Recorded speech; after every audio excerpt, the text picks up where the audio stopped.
So hello everyone, welcome back to another video. তো আজকে একটা বিষয়বস্তু নিয়ে কথা বলবো। আমার মনে হলো এটা নিয়ে কথা বলা উচিত। তো একটা সময় ছিল যখন দেব, জিৎ এবং তারপরে আমরা কিছু হলেও সোহমের নাম পেতাম।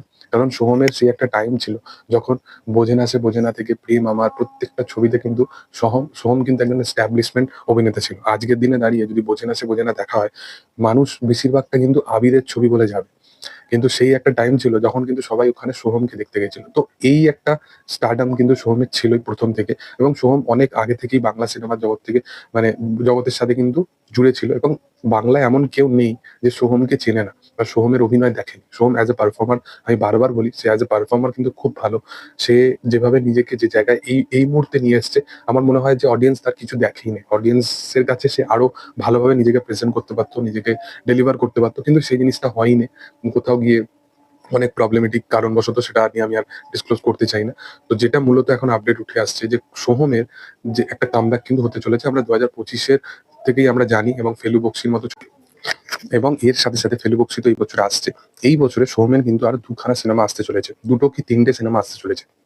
আমরা সকলেই জানি যে সোহমের কামব্যাক নিয়ে কিন্তু শুধু অডিয়েন্স নয়, প্রোডাকশন হাউসরাও কিন্তু পিছনে পড়ে গেছে যে সোহমকে এবার কামব্যাক করাতেই হবে। মানে সোহম, যার একটা টাইম ছিল, যার পুজোতে একটা ছবি আসা কিন্তু মানে অসম্ভব একটা বিষয় হয়ে গেছিল, সেই জায়গায় দাঁড়িয়ে সোহমের কিন্তু আজকের দিনে দাঁড়িয়ে পুজোর সময় তার হাতে ২ খানা ছবি আছে। মানে সোহম ভার্সেস সোহম কি পুজোয় হবে, সেটাই হচ্ছে ব্যাপার। আমরা সকলেই জানি যে গত বছরে মিঠুন চক্রবর্তীর এরকম একটা হয়েছিল যে তার ২ টো কি ৩ টে ছবি রিলিজ হওয়ার কথা ছিল। তারপরে মিঠুন চক্রবর্তী এই জিনিসটা জানায় যে তার শাস্ত্রী বলে ছবিটাই শুধুমাত্র পুজোর সময় আসবে। বাকি যে ছবিগুলো সেগুলো পরবর্তী টাইমে আসবে। তো সেই মানে সন্তান ছবিটা পুজোর সময় এসবিএফ বানানোর প্ল্যান করছিল, কারণ এসবিএফ এর ওই প্রবলেমটা হয়েছিল বলে। তো এই মুহূর্তে দাঁড়িয়ে সোহমেরও কিন্তু সেই জিনিসটা হয়ে গেছে।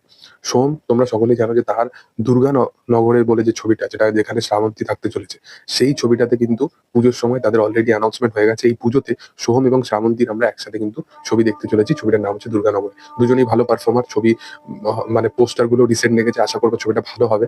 তো এই দুজনের কিন্তু অ্যানাউন্সমেন্ট হয়ে গেছে। এর সাথে সোহমের কিন্তু উইন্ডোজ পিকচার্স হাউসের তরফ থেকে তারা অলরেডি অ্যানাউন্স। তো তোমরা সকলেই জানো যে দুর্গাপুজোর সময় কিন্তু রক্তবীজ 2 এর কিন্তু অ্যানাউন্সমেন্ট উইন্ডোজ পিকচার্স হাউস করে দিয়েছে। মানে তাদের রক্তবীজ 2 কিন্তু দুর্গাপুজোর সময় আসতে চলেছে। এবার রক্তবীজের যে কনসেপ্টটা ছিল, সেটা এমন জায়গায় শেষ হয়েছিল রক্তবীজ ছবিটা। সেখানে কিন্তু রক্তবীজের যে কাহিনীটা, সেটাকে কিন্তু মানে মূলতভাবে তারা একইভাবে সেই জিনিসটাকে দেখাতে পারবে না। এবার তাদেরকে সেই জিনিসটাকে একটুখানি চেঞ্জেস আনতে হবে। তাদের স্টোরি লাইনে চেঞ্জেস আনতে হবে। তো সেখানে নতুন ক্যারেক্টারকে এস্টাবলিশ করতে হবে তাদেরকে। সেখানে গিয়ে কোথাও গিয়ে অঙ্কুশের ক্যারেক্টারটাকে তারা যেভাবে এস্টাবলিশ করেছে যে অঙ্কুশ তো রক্তবীজ 2 তে থাকতেই চলেছে। এর সাথে কিন্তু সোহমের নাম কিন্তু রক্তবীজ 2 এর জন্য শোনা যাচ্ছে।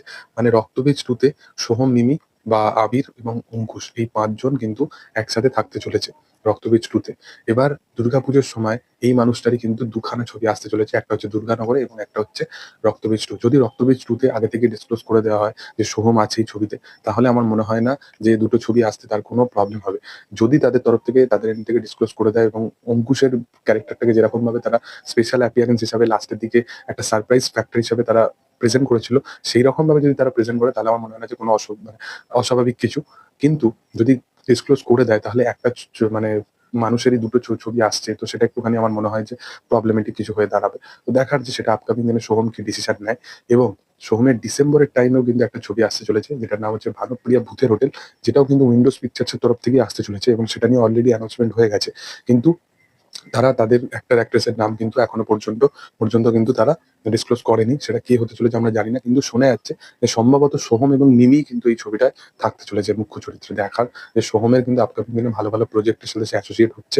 দেখার যে সে কিভাবে নিজেকে প্রেজেন্ট করতে পারে। আমি তো বিশালভাবে অপেক্ষায় আছি। সোহমের একটা কামব্যাকের অবশ্যই প্রয়োজনীয়তা আছে। এটলিস্ট বাংলার যেকোনো অভিনেতা, আমি চাই যে নিজের ট্র্যাকে একটা ফিরুক। শুধুমাত্র দেব এবং জিতি যে লাস্ট ভরসা হয়ে থাকুক সেটা না। আপকামিং দিনে আরো ফিউচারে আরো বড় সুপারস্টার কিন্তু আমাদের বাংলা ইন্ডাস্ট্রির প্রয়োজন আছে। দেখার যে সেটা আপকামিং দিনে কি হয়। যাই হোক, তোমাদের কি বক্তব্যের বিষয়বস্তু নিয়ে অবশ্যই কমেন্ট সেকশনে জানাতে পারো। ভিডিও যদি ভালো লেগে থাকে লাইক, শেয়ার, সাবস্ক্রাইব করে